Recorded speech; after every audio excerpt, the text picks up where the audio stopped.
abepiskopi, abasaseredoti, abayobozi muri hano bihaye Imana muteraniye hano, Kristo Yezu akuzwe. Kuri uyu munsi ni umunsi w'ibyishimo duhimbaza yubile y'imyaka 50 paruwase yacu ya Higiro imaze ishinzwe. Ni umunsi w'ibyishimo byinshi, itangwa ry'ubusaseredoti ry'aba abapadiri bashya babuhawe Eric na Celestine.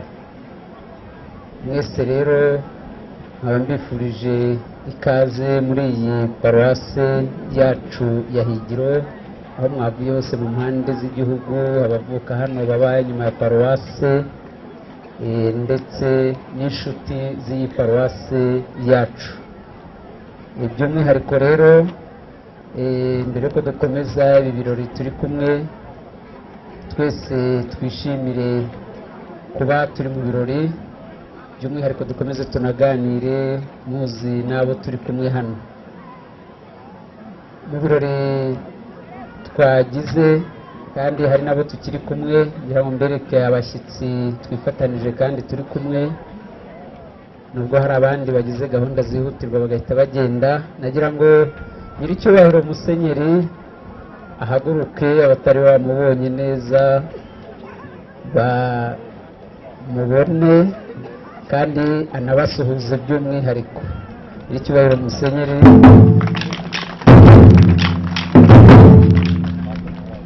Iruhande rwe hari igisonga cye, Musenyeri Yohani Mariya Vianney Gahizi, nawe yahaguruka.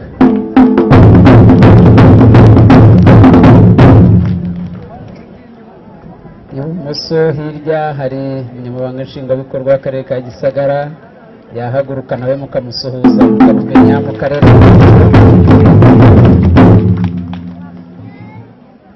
Hirya ye hari umunyamabanga nshingwabikorwa w'umurenge wacu wa Nyanza, nawe yahaguruka mukamusuhuza, turi kumufashije. Hirya hari Padiri Guillaume Aloyizi, akaba umurezi mu seminari nkuru ya Nyakibanda, akaba yareraga abapadiri banyu bashya aho babanaga mu Nyakibanda.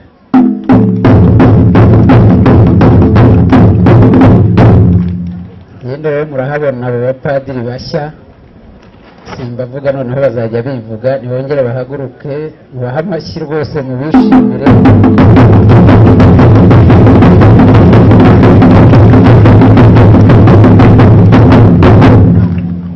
Hari abapadiri bari kumwe biganye, mugeze kubabona hano bari kubyina bari kumwe. Niba hari abahari nibahaguruke. Abasaseredoti bashya nabo babuhabwanye n'abangaba nibo baherutse, abandi babuhawe muri iyi minsi ishize, nibahaguruke.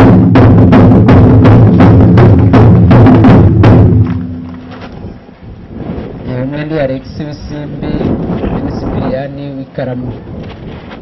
By'umwihariko rero nkaba mu kanya baberetse ababikira, abafurere, abandi bapadiri bavuka muri paruwase, ariko ntahari n'abandi b'inshuti ya paruwase bihaye Imana nabo baje hano, ababikira n'abafurere nabo bahaguruke. Mwese rwose muhaguruke.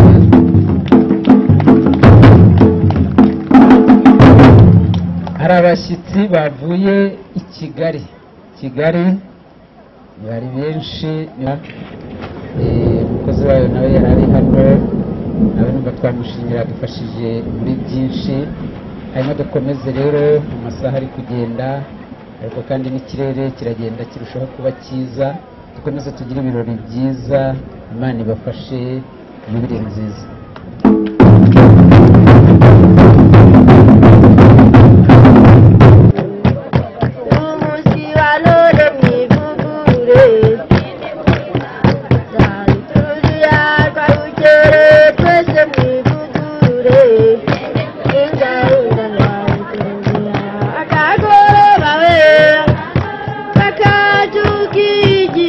Tubanje kubasuhuza kugira ngo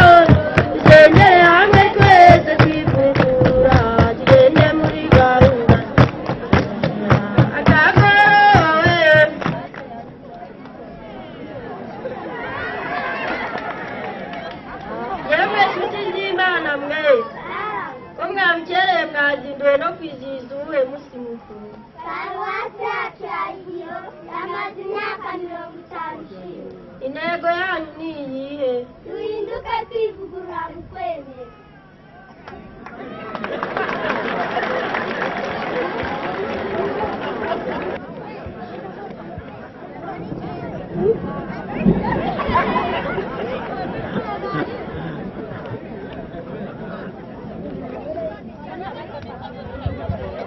Ingabire z'Imana zirimo ziratana, sako ushaka kujya kwa Yesu, sako kwibambire se Yesu arama.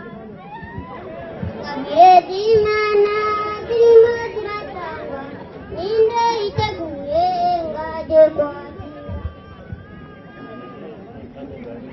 Ujye gushaka kujya kwa Yesu, gusambana birareka ngera. Gusambana birenze, ubusambo bwo burareka ngera. Ngaho jya iburyo bwanjye ntamayana. Ingabire z'Imana zirimo ziratanga, iteguye kirungarire mwana w'Imana. Kujya kwa Yesu ubuhabara nzawuki,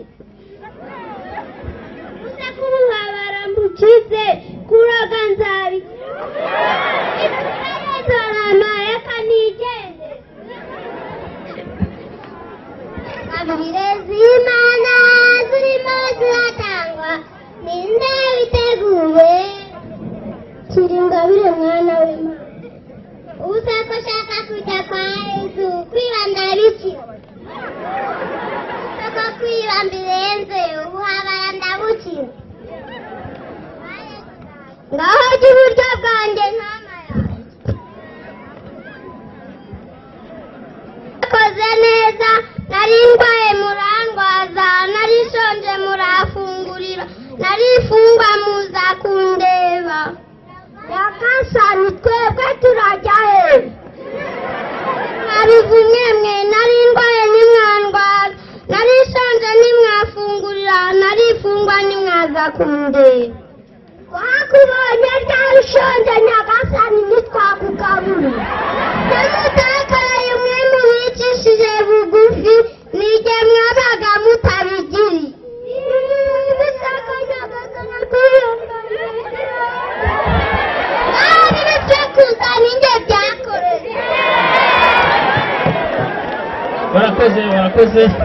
barakoze abagize akagoroba k'abana.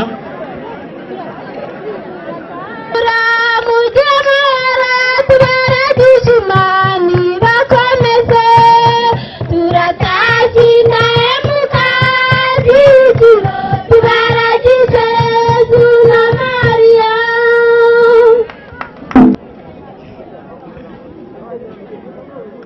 Nyiricyubahiro Musenyeri umushumba wa Diyoseze ya Butare, nyakubahwa Musenyeri Gisonga cy'umwepiskopi wa Diyoseze ya Butare, banyakubahwa abasaseredoti bihaye Imana, banyakubahwa abayobozi muhagarariye inzego zinyuranye za leta, bashyitsi bavandimwe, Kristo Yezu akuzwe. Kwihigiro turabishimiye, murakaza neza. Nyagasani yadukoreye ibikomeye, none turanezerewe. Aya magambo ya Zaburi uyu munsi abakristo ba paruwasi ya Higiro nitwe tuyavuga kuko tunejejwe no guteranira hamwe duhimbaza ibirori by'agatangaza Nyagasani yaduhurijeho, birimo yubile y'imyaka 50 paruwasi imaze ishinzwe, yubile y'imyaka 25, 50 na 75 bamwe mu bakristo bayo bamaze babatijwe cyangwa bashingiwe, n'itangwa ry'ubusaseredoti ku bana babiri ba paruwasi yacu. Turashimira Imana kubera ibyo byiza yatugeneye none. Hashize imyaka 50.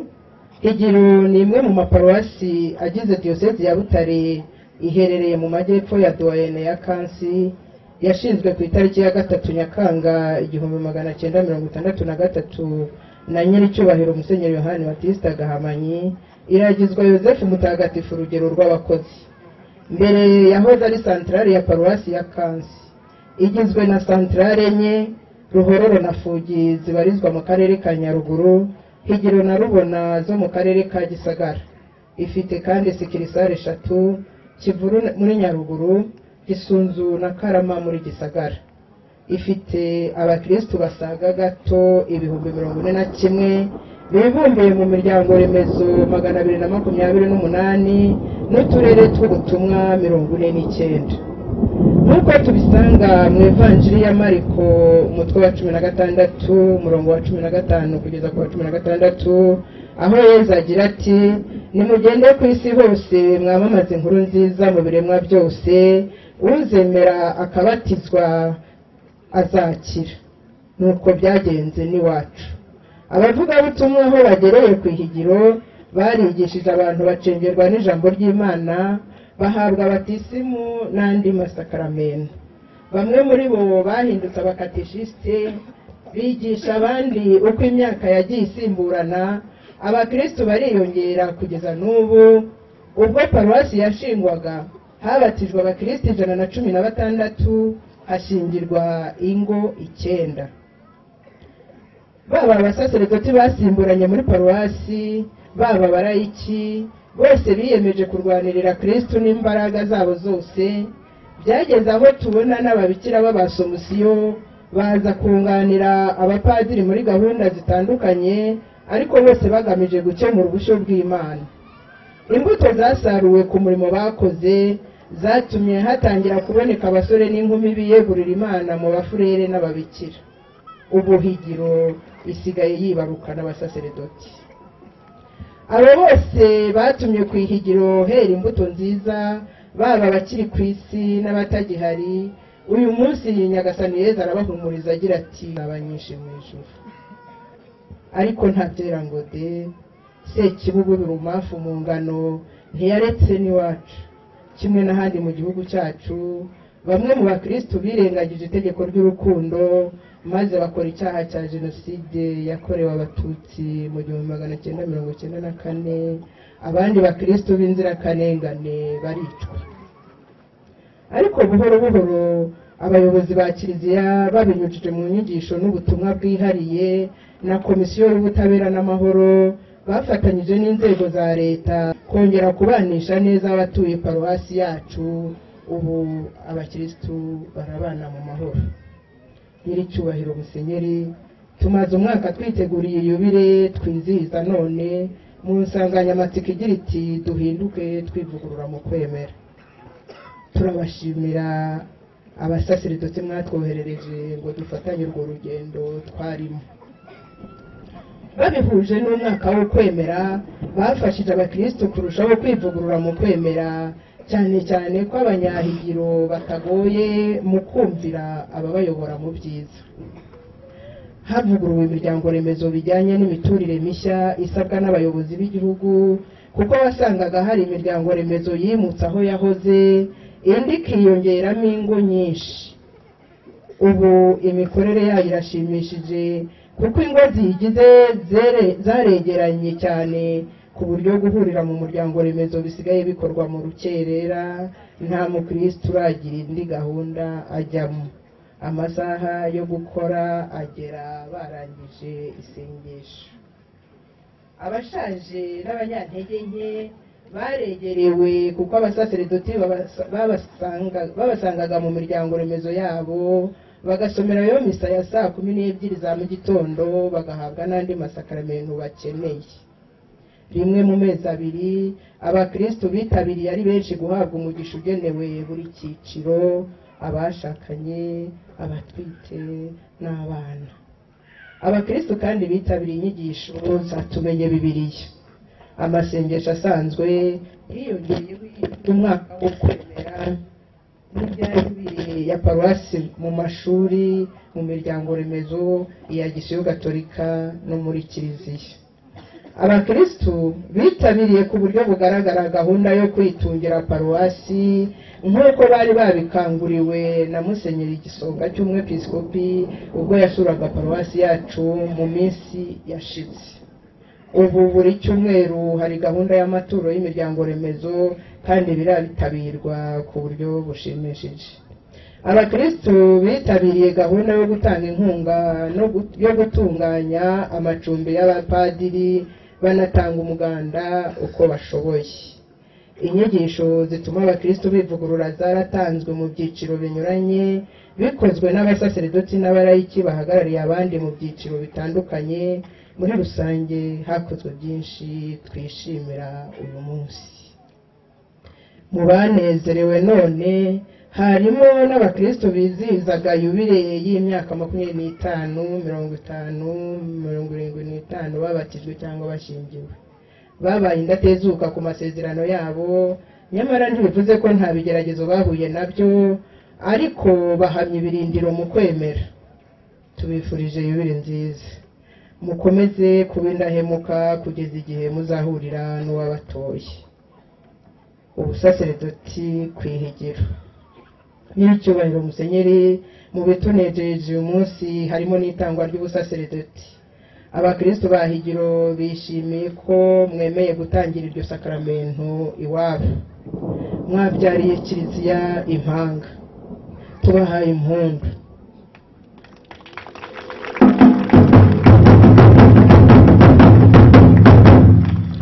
Twari tumenyereye ko abana nk'abo mubabyarira iyo i Butare hafi y'ibitaro bya kaminuza. None twishimiye ko mwahagurukanye n'inzobere zose kugira ngo izo mpanga zivukire kwihigiro. Nyagasani yadukoreye ibikomeye, turanezerewe. Imitima yacu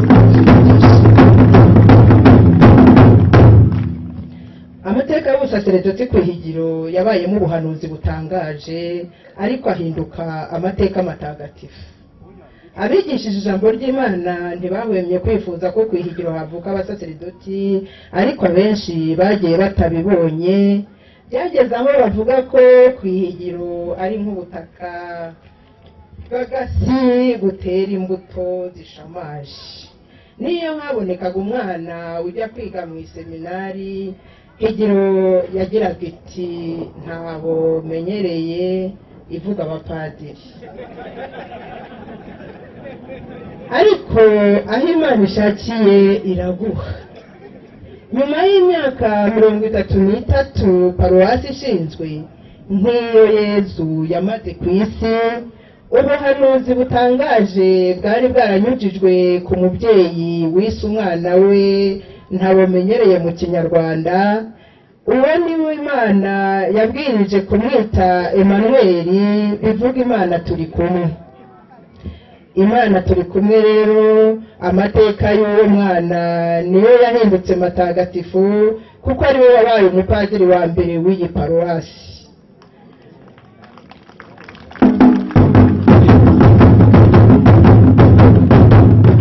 Mu gihe twibwiraga ko hazaboneka undi nyuma y'indi myaka 33, siko byagenze, kuko ubundi buhanuzi bwari bwarahawe undi mukristu bugira buti higiro turi kumwe sinayobye.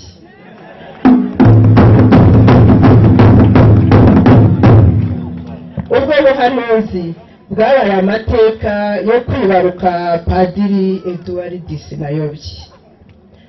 Turanezerewe kuko Imana niyo ibaho kandi ntawe uhiga nayo. Abo ni Padiri Niyibaho Damascene na Padiri Filipo ntawe uhiga nayo w'umufransisikani.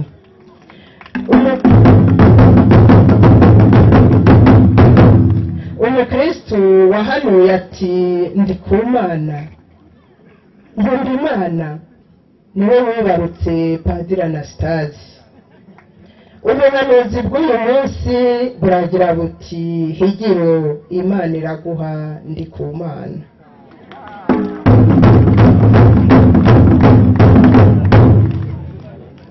twibarutse rero padiri Iraguherike na padiri Celestine Ndikumana. Imana ntiyayobye, iracyari kumwe natwe. Dushimiye mwebwe mwese mwaje kudufasha kuvuza impundu. Nyiricyubahiro Musenyeri, abakristo ba Paruwasi ya Higiro bantumye ngo ntibakubonera kugutura ibibazo, ariko hari uko babibona. Icyambere ngo Higiro yongeye guturwa n'ababikira byabera indorerwamo nziza urubyiruko rwiyumvamo umuhamagaro, bikanihutisha amajyambere ya roho n'ay'umubiri.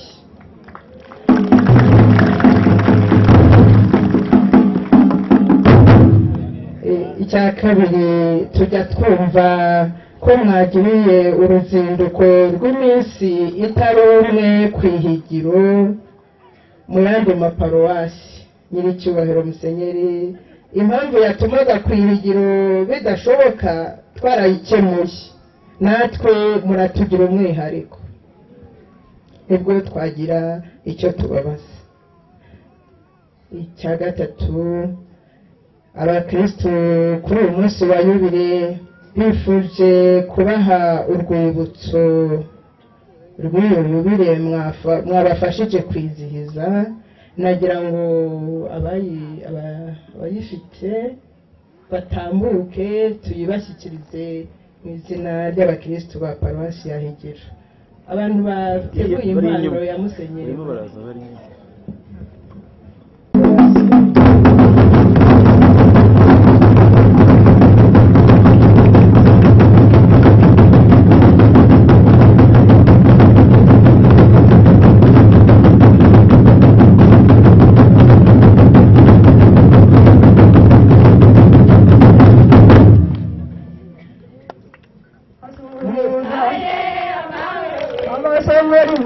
mugira amahoro, ababikira mwese mugira amahoro,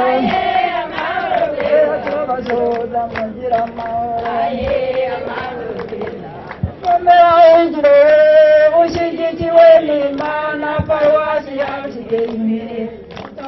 Yozefu Mutagatifu umurinzi wa Paruwasi. Komera Higiro ushyigikiwe n'Imana, Paruwasi yacu imbere. N'abakristu bose bubahirije amasezerano 25, 50, 70, Paruwasi yacu iteye imbere. Komera Higiro ushyigikiwe n'Imana, Paruwasi yacu iteye imbere. N'abapadiri bacu Erike na Celestine, dore Imana yabatoye ibakuye mu bandi bana, Paruwasi yacu iteye imbere.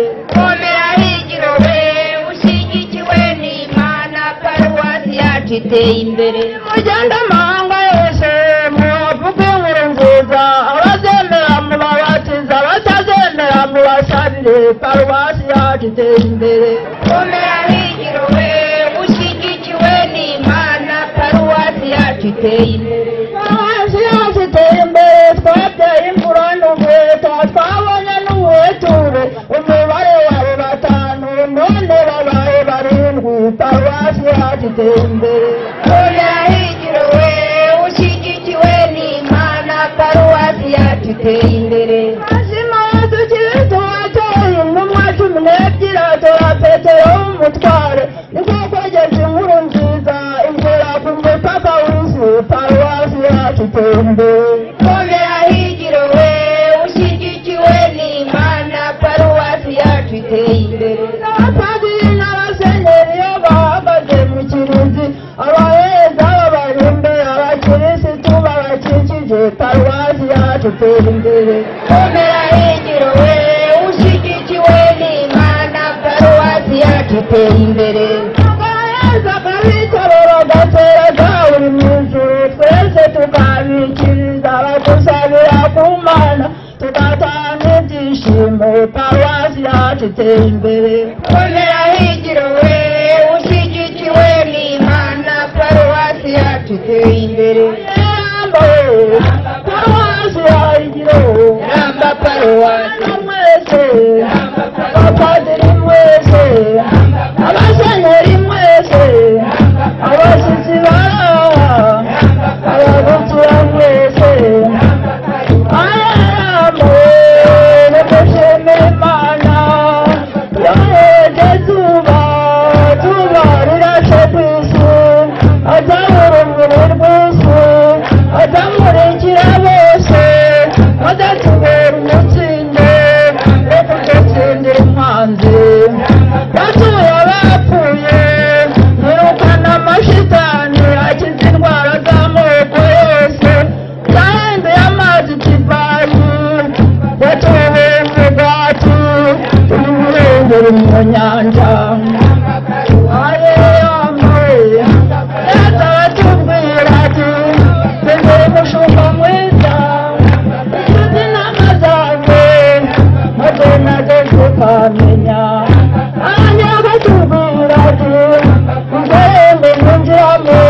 gira amahoro tubifurije kuramba rekera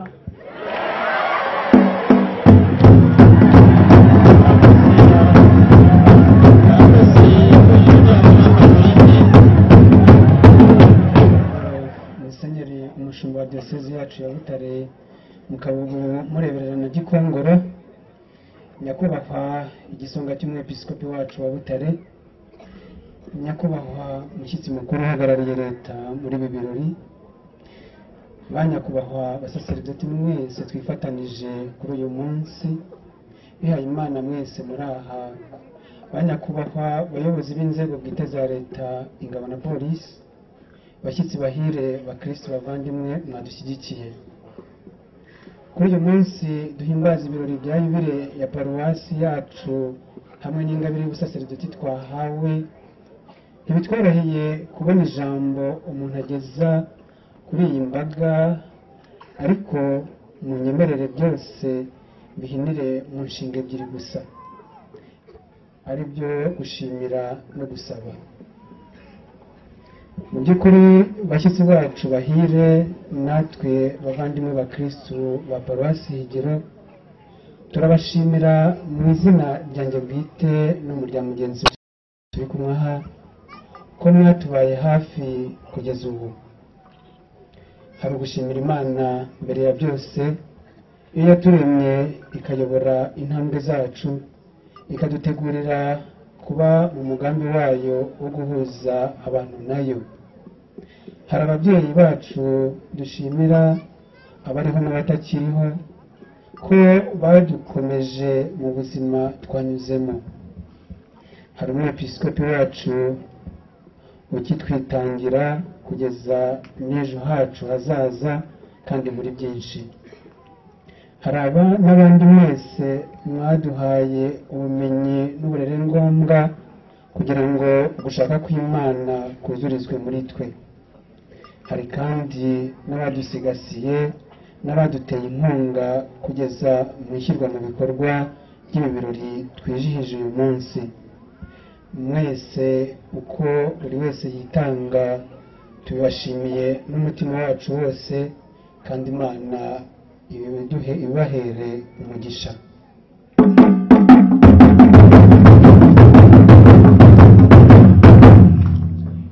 Koko rero ubusaseridoti ni impano yihariye ku muryango wayo, tukaba twabitorewe turi abantu dushyize gusa amizero yacu muri Kristo Yezu, dutowe mu bantu kandi turi abanyantege nke nk'abandi bose, bityo tubasabye gusa kudusabira ngo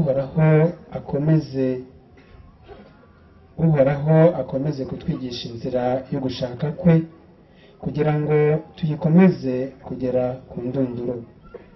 Aduhe ubwenge kugira ngo dukomeze amategeko ye, maze tuyakurikize n'umutima wacu wose, maze yerekeze imitima yacu ku byemezo bye aho kohoka ku maronko. Murakoze mwese, dukomeze twishimana muri iyi neza Nyagasani.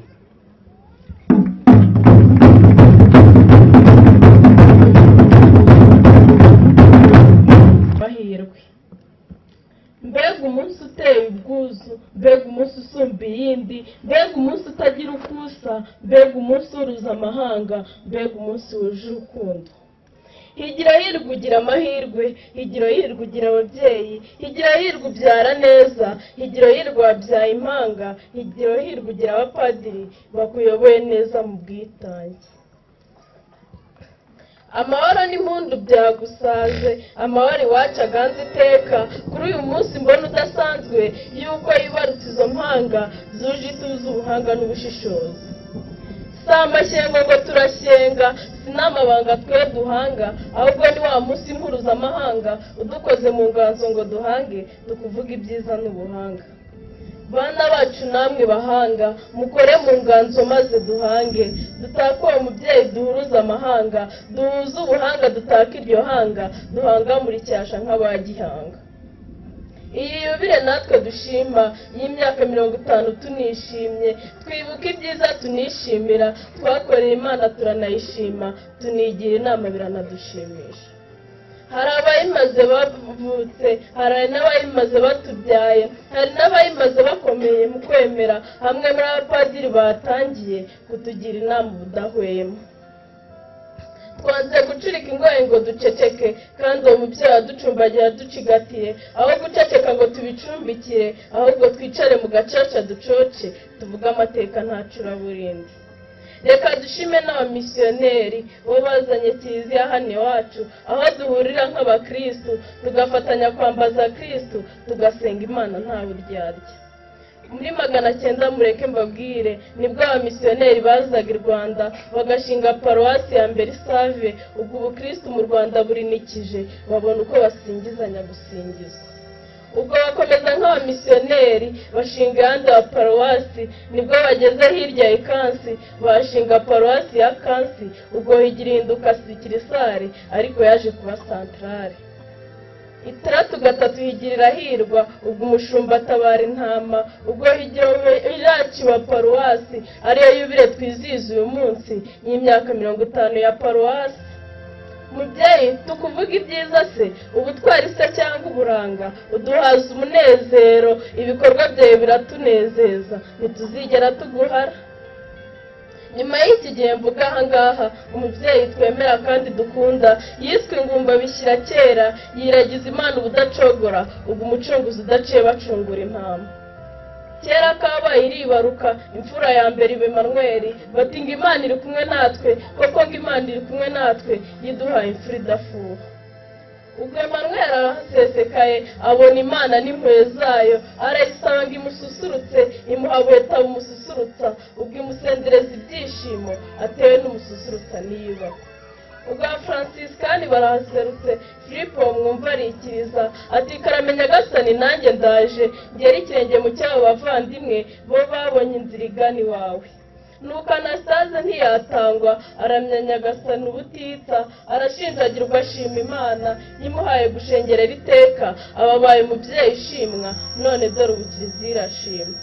No kuri uyu munsi kandi udasanzwe, ukaba wibarutse izo mpanga, erega izo mpanga mvuga si izindi, ni Zerike na Celestini cyangwa Iraguhana Ndikumana. Bashiki babo nabo batitwaje Mama Tereza aza ku isonga, asigaye abyeyi yambika ikamba, aramya Nyagasani igihe cyose, none dore ubu turishimye. Dore ibi byose tuvuga ngaha twabitewe n'iri tuze duterwa nuko twatuje mu myaka 50, none ubu tukaba dutengamaye kuri ubu butaka buteye ubwuzu. Bakristo mwese muri aha ngaha, icyo tubashakaho si ikindi, ni ukwivugurura mu kwemera kwanyu, mukareba aho bitagenda neza, mugakosora nta mbereka. Mubyeyi dukunda kandi mwiza, uduha kandi murage mwiza wo kuba abakristu beza, bamamaza ubutumwa neza, ngo paruwasi yacu ibe nziza, komeza utuyobore neza mubyeyi.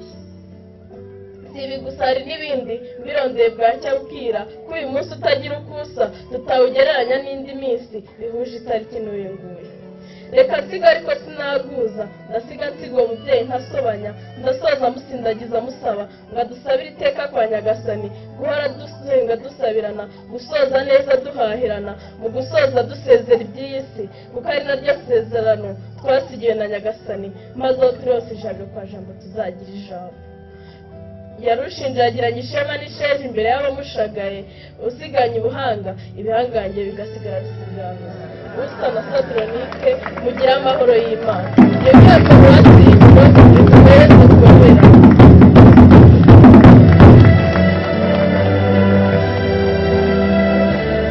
W'ibi birori nyakubahwa executive tuguhaye ikaze kuri mikoro.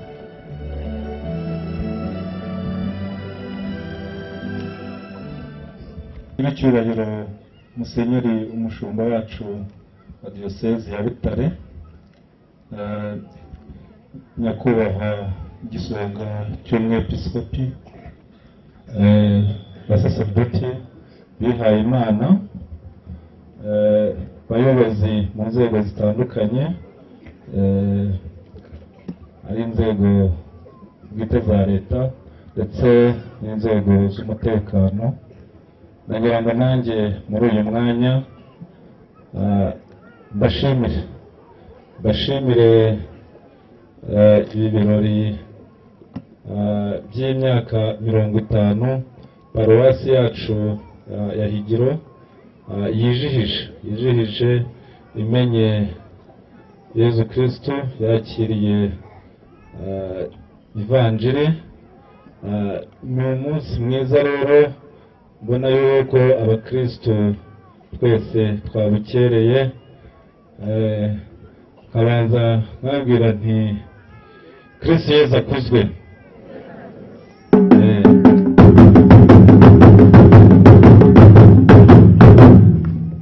Uyu munsi rero utagira ukusa, ni umunsi w'ibyishimo, ni umunsi w'ibirori, ni umunsi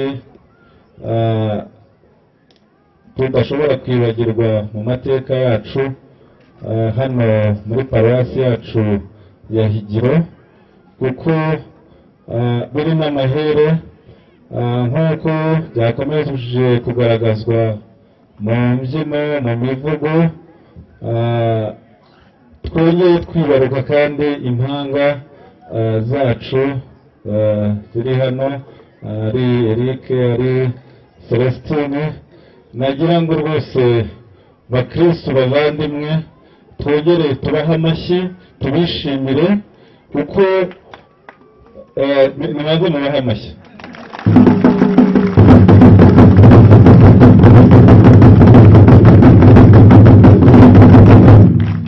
Bagiye gukomeza gukwirakwiza ya nkuru nziza. Yezu yavuze ati nimugende mwigishe amahanga yose, arazemera mubabatize, kandi ndi kumwe namwe kugeza igihe isi izashirira. Murumva rero ko ubwo butumwa Yezu yatanze yongeye kubuha izi mpanga zacu, turakomeza kubukwirakwiza, maze Higiro ikomeze. Babyeyi,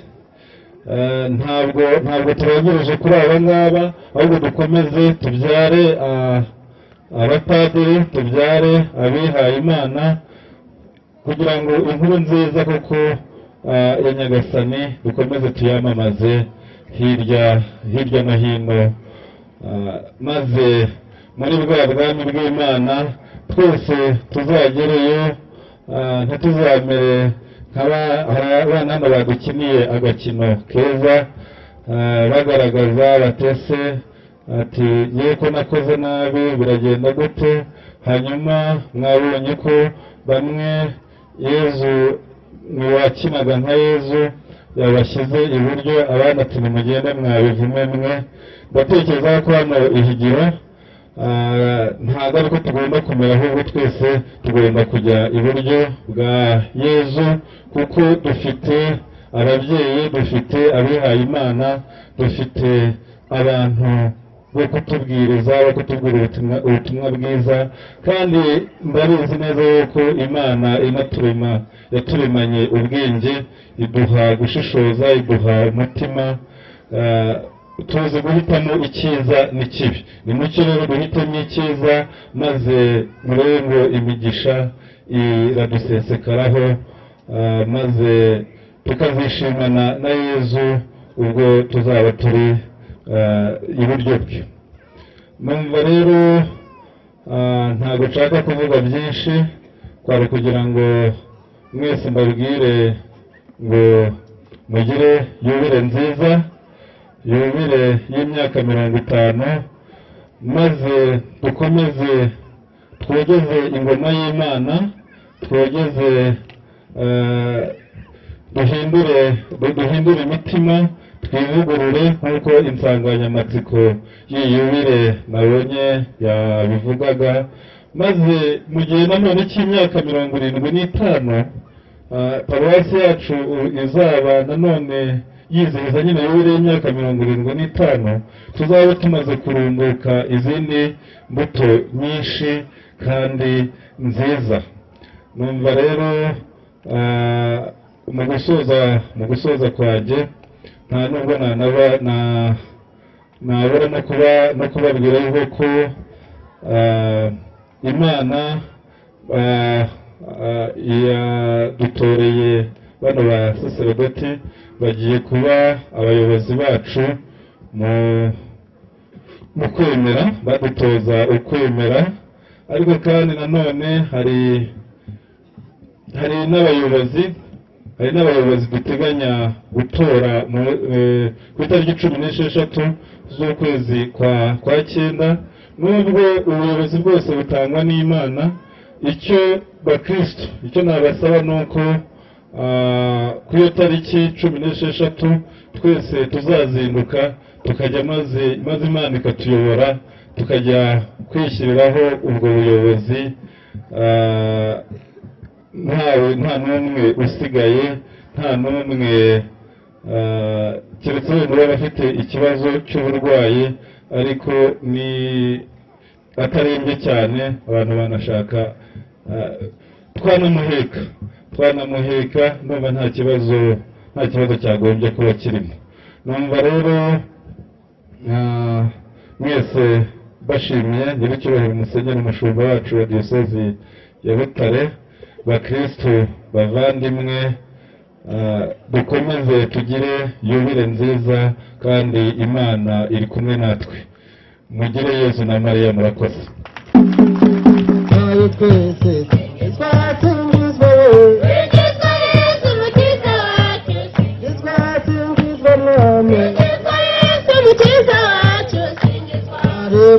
Bana twaba batuje kera twababuhawe none twasingizwa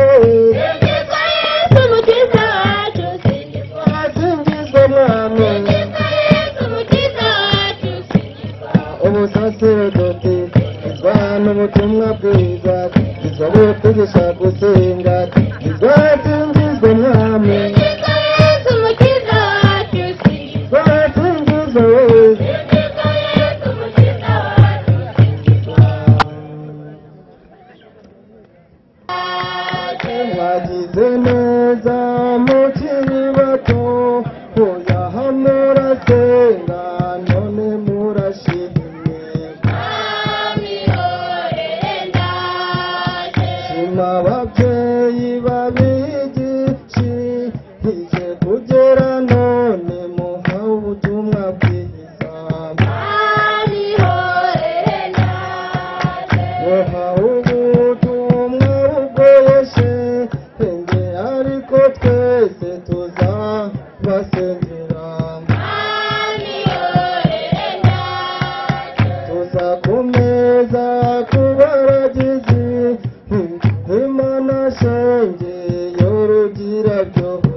nyakubahwa umunyamabanga nshingwabikorwa w'aka karere ka Gisagara, nyakubahwa Musenyeri Yohani Mariya Vianney Gahizi,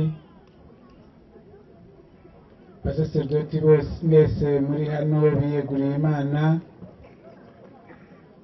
abayobozi b'ingeri zose muri hano mu bice byanyu, umutekano, bayobora abaturage hirya hino, ubuyobozi bwa leta, bayobora abandi muri kiliziya. Ni umunsi wa yubile, ni umunsi mwiza nk'uko babitubwiye, kandi yubile ifite abantu itwereka. Rero kugira ikintu mvuga kindi, nagira ngo nongere mbanze mbereke abantu. Hari abo mwabonye bahawe icyemezo cy'uko bamaze imyaka 25, 50, 75 babatijwe, bakomejwe cyangwa bashingiwe. Ariko dufite n'aba bapadiri babiri. Uyu mwaka twagize n'Imana yo kubona abapadiri muri diocese, dufite abapadiri 7. Nagira ngo rero bose babanze baze, abo bantu babone, wenda ejo bazaza cyangwa ntibazaza simbizi. Niba bari hano bose babanze baze hano tubarebe.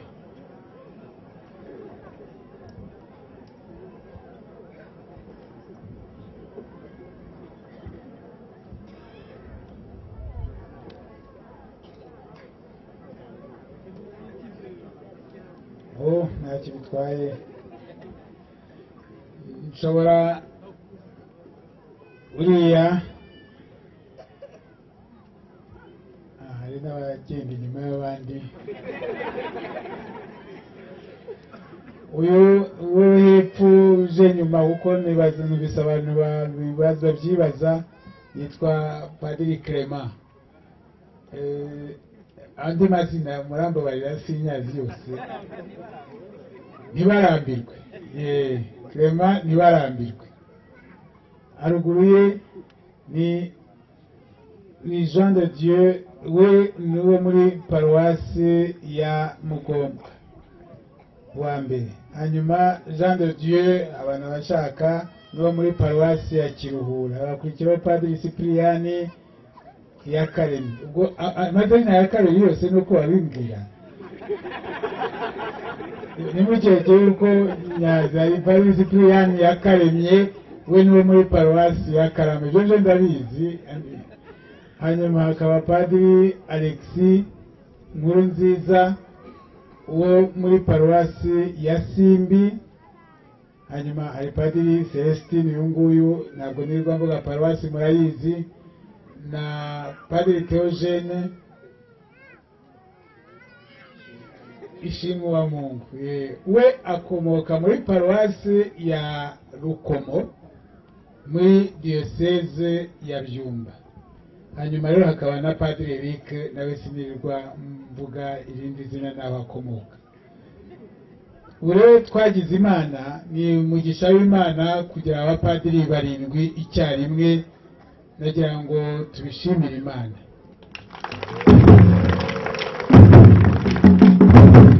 Hari abapadiri b'inshuti zabo baje bavuye hirya no hino, ariko muri bo hari abapadiri twahoranye hariya nka 3-4 nshaka kubereka, bavuye muri Repubulika Iharanira Demokarasi ya Kongo.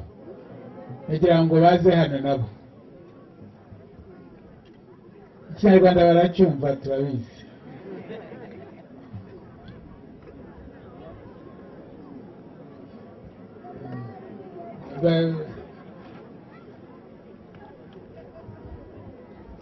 Babanye na Padiri Eric, biganye muri seminari ya Buhimba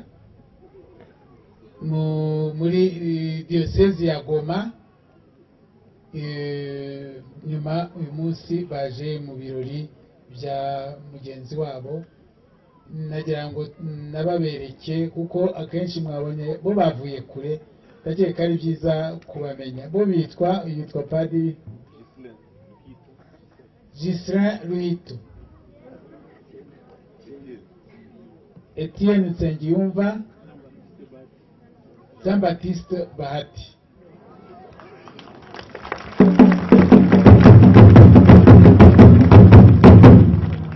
Kuko ingabire y'Imana ntihagarara i Rwanda gusa, ijya n'ahandi. Abantu rero ni abavandimwe, ni abasaserdoti, niyo mpamvu uko bari hano bose nagira ngo mbabereke. Bo sinzi niba mwariganaga neza cyangwa niba bari imbere y'umwaka umwe, barabanye ibyo ari byo byose i Kongo. Ni ukubishimira Imana kuko icyo gihe Kongo bakiriye abafaratiri bacu benshi. Hari abangaba Eric yagiye mu banyuma, ariko hari abandi bagiyeyo mbere bari hirya no hino, bamwe bari hano abandi ntibahari. Mwisubire mu myanya yanyu, murakoze.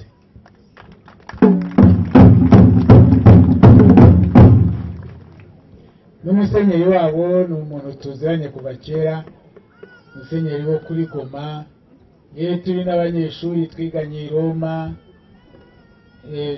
ntitwigaga bimwe, twari hamwe. Umuntu witwa musenyeri Theophile Kaboyi. Bavandimwe, isomo rya mbere twumvise ryavuye mu ibaruwa Pawulo Mutagatifu yandikiye ya mbere Pawulo Mutagatifu yandikiye Abakorinti. Abakristo bo mu mujyi wa Korinti bari abantu bafite amacakubiri menshi cyane. Bamwe bakiyita ba Paulo, abandi bakiyita ba Polosi, abandi bakiyita ba Kefasi. Aho baturutse n'inyuma y'aho ngaho Pawulo ababwira ukuntu no muri kiliziya ubwaho biciyemo harimo amacakubiri. Pawulo Mutagatifu arababwira Abanyakorinti ko kuba mu macakubiri ari ukuba kure y'Imana. Roho w'Imana yunga abantu. Ikintu cyose gishyira imbere amacakubiri kiba kitajyana ku rukundo, ni ukuvuga yuko kiba kirwanya Imana.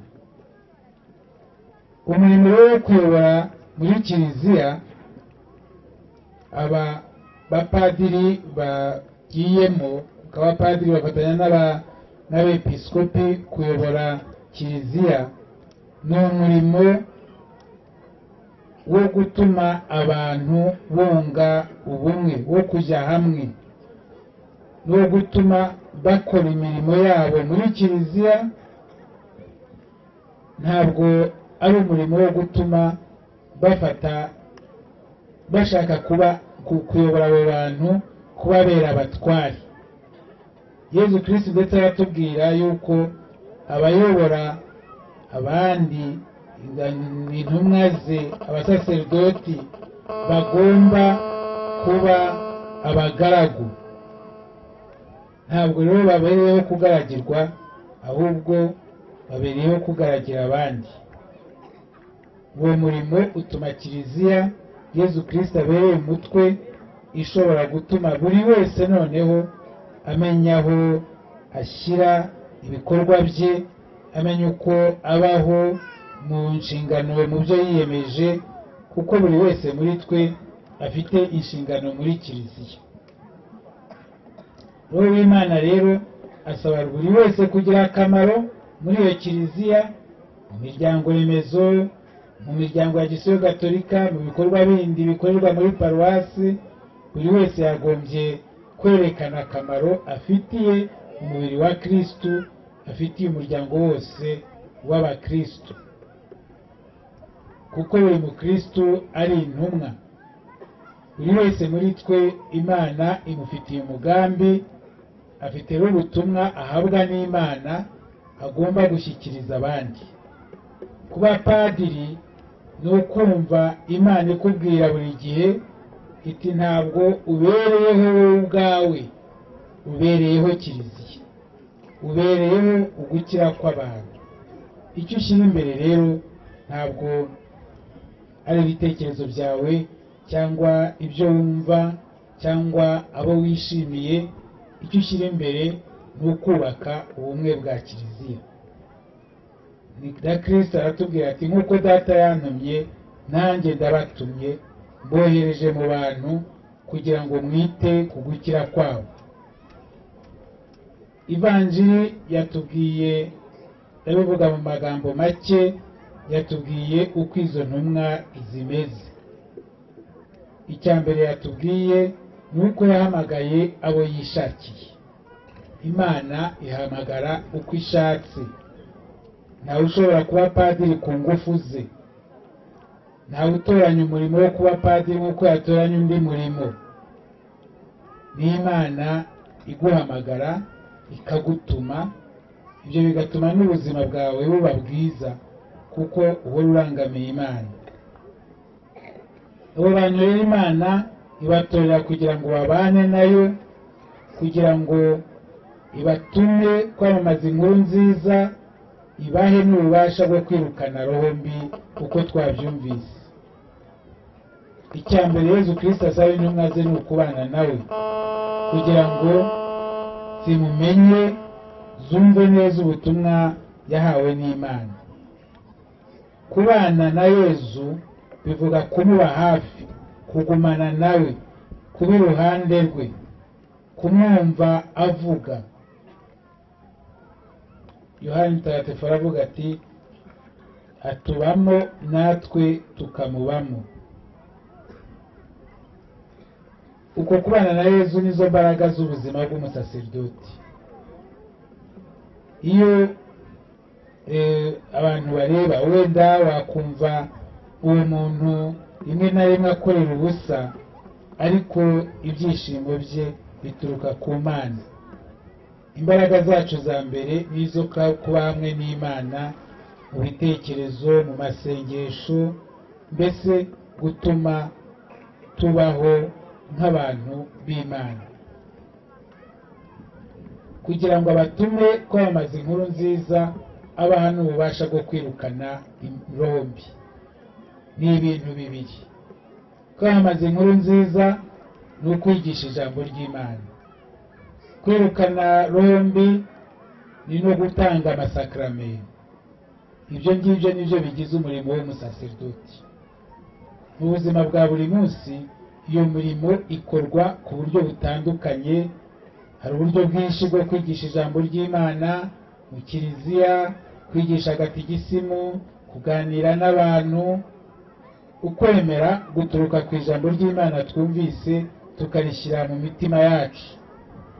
iyo nkuru nziza itubwira urukundo Imana idufitiye muri Yezu Kristo akazuka, akaba yaraje rero kutwereka ikuzo ry'Imana n'ubusabane tugomba kugirana nayo. hari igihe abantu bashobora kwibwira ko mu butumwa bwa gisaserdoti hari ikindi cyaruta kwigisha Imana, ijambo ry'Imana no gutanga amasakramentu. ibyo bituruka ku kwemera kwacu guke. twibwira wenda ko kubaho ukurikiranye umutima umukiro w'isi, kubaho ukurikiranye se uburyo bwo kumva bw'abantu, kw'ibyo ngibyo byagira akamaro kurushaho. ariko iyo si yo nzira y'umusaserdoti. Yezu Kristo atwibutsa ko umuntu ahorana inzara n'inyota by'Imana, kandi ko iyo yumvise neza uko agomba kubana n'Imana binatuma inzira ye igororoka, akamenya uko agomba kubaho n'uko agomba kubana n'abandi. uyu mwaka kandi turi mu mwaka wa yubile. kuvuga umwaka wa yubile ni ukuvuga umwaka mutagatifu nk'uko twabyumvise, aho Imana yabwiraga abantu bayo kwibuka abakene n'abababaye, kutagira ikintu batwara cyasigaye mu murima, kugira ngo abo bantu babone uko babaho. ni umwaka wo kudahendana, kutunguka kuri mugenzi wawe. ni umwaka w'amahoro. umwaka w'amahoro n'ineza. kugira ngo paruwasi ibeho abakristo bahabwa amasakaramentu abaha ubuzima bumwe n'ubwa kristo. Imirimo yose yabaye muri iyi paruwasi yabaye mbere na mbere, n'indi mirimo yabaye yatumye paruwasi itera imbere. Imana nisingizwe yo yaduhaye uburyo bwo guhura nayo nk'umuryango w'abemera, tukerekanira muri urwo rukundo dufitanye, tukarwerekana hirya hino.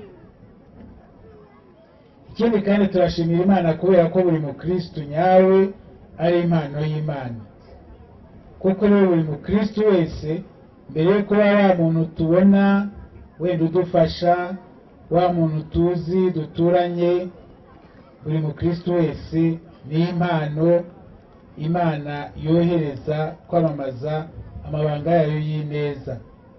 Ni ikimenyetso cy'Imana mu bantu yari umukristo muzima. Hari rero n'abiyeguriye Imana ku buryo bugaragara, abapadiri, ababikira, abafurere bakomotse muri mwe, baje kubafasha, nabo bahuye n'Imana irabanyura, nuko bemera kuyikurikira ubuzima bwabo bwose. Yubire nk'uko natangiye mbivuga, ni igihe cyo gusaba imbabazi. Turasaba imbabazi kubera ibyaha byinshi buri wese yakoze, agatatira igihango yagiranye n'Imana. Pawulo Mutagatifu mu ibaruwa yandikiye Abagalati abitubwira ku buryo bukomeye, agira ati ibikorwa by'umubiri birigaragaza: ubusambanyi, ubuhabara, ubwomanzi, gusenga ibigirwamana, kuroga, kwangana, gukurura intonganya, ishyari, uburakari, kwikuza, amazimwe, amakimbirane, inzika, ubusinzi, ubusambo n'ibindi nk'ibyo. Akagira ati ndababuriye nk'uko nigeze kubibabwira, abakora bene ibyo nta murage bazahabwa mu bwami bw'Imana. Ariko hari n'ibyaha twakoze mu mateka yacu ya vuba y'u Rwanda tugomba no kuvuga, kuko umurimo w'ibanze wa Kiliziya ari uwo gutuma abantu bakundana ubwabo kandi bagakunda n'Imana. Ikintu rero kigera ku rwango rw'Imana n'urw'abantu rugera hariya nk'aho jenoside yakorewe Abatutsi yageze mu Rwanda, ni ngombwa ko icyo kintu gicika rwose mu muryango w'abakristo. Kuko jenoside ari ukwanga Imana yaremye abantu mu ishusho ryayo, ni ukwanga ko yaba yaremye abantu bameze batya, bakomoka ahangaha, kubera ko jenoside ishaka gutsemba ubwoko ikurikije inkomoko y'abantu. Ni ikintu rero tugomba gusabira imbabazi n'umutima wacu wose, dusabira bene bacu b'Abanyarwanda, abantu bo mu muryango nyarwanda baguye muri icyo cyaha. Ikindi kandi muzi yuko nk'abepiskopi banyu twabasabye kumenya kuvuga ukuri, kudashyira icyaha ku bantu batagikoze, kumenya gusaba imbabazi, hanyuma no kumenya gutanga imbabazi nk'abakristo. Yubire itwibutsa yuko tudatsindwa n'inabi,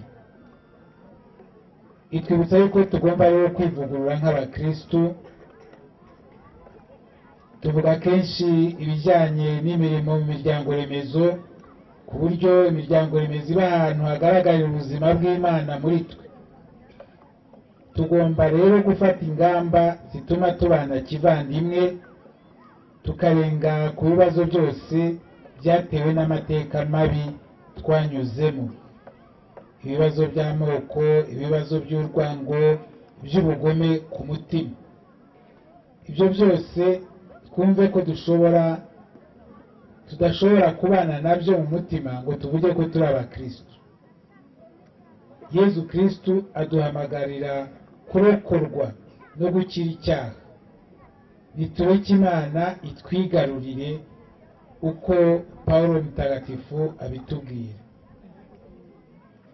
Muri iyo baruwa yandikiye abanyagalati, Pawulo mutagatifu aratubwira ati naho imbuto za roho ni urukundo, ibyishimo, amahoro, kwihangana, ubugwaneza, ubuntu, ubudahemuka, imico myiza, kumenya kwifata.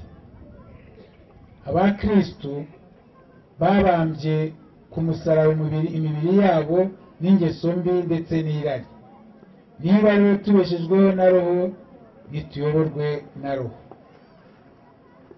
Bavandimwe, nagira ngo ndangirize aha ngaha mbifuriza mwese umunsi mwiza w'ubusaserdoti n'umunsi mwiza wa yubile, kandi mbararikira gukomera ku bukristo bwanyu. Dufate ingamba zo kujya mbere twerekana ko twumvize icyo ubukristo ari cyo. Umubyeyi Bikira Mariya atube hafi, adufashe, atwegereze umwana we Yezu, kandi adukomeze mu bukristo bwacu. Mwese rero ndangije nongera kubifuriza yubile nziza ya paruwasi ya Higiro.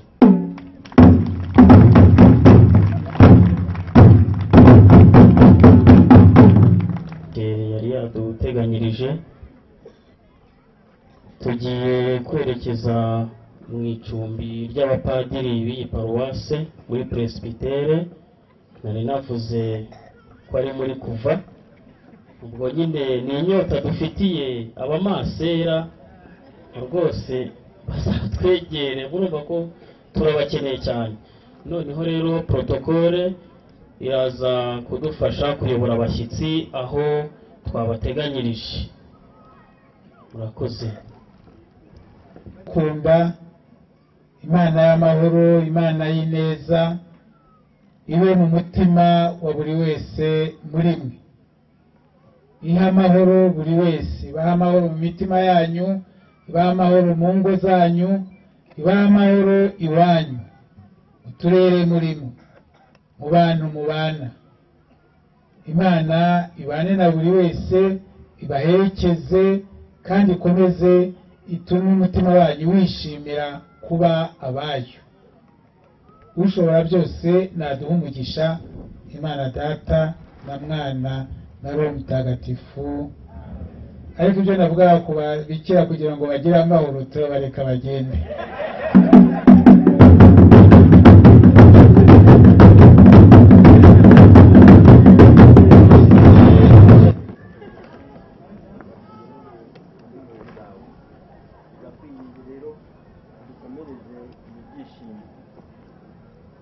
amafunguro tugiye kwakira badutere imbaraga zo gukunda no kudukorera. Nawe nyir'impuhwe tweretse abo bose bari hirya no hino batagira icyo bafungura, impuhwe zawe abagobotorere ababagoboka mu bukene bwabo, bwa Yesu Kristo umwami wacu. Izina ry'Imana Data na Mwana na Roho Mutagatifu.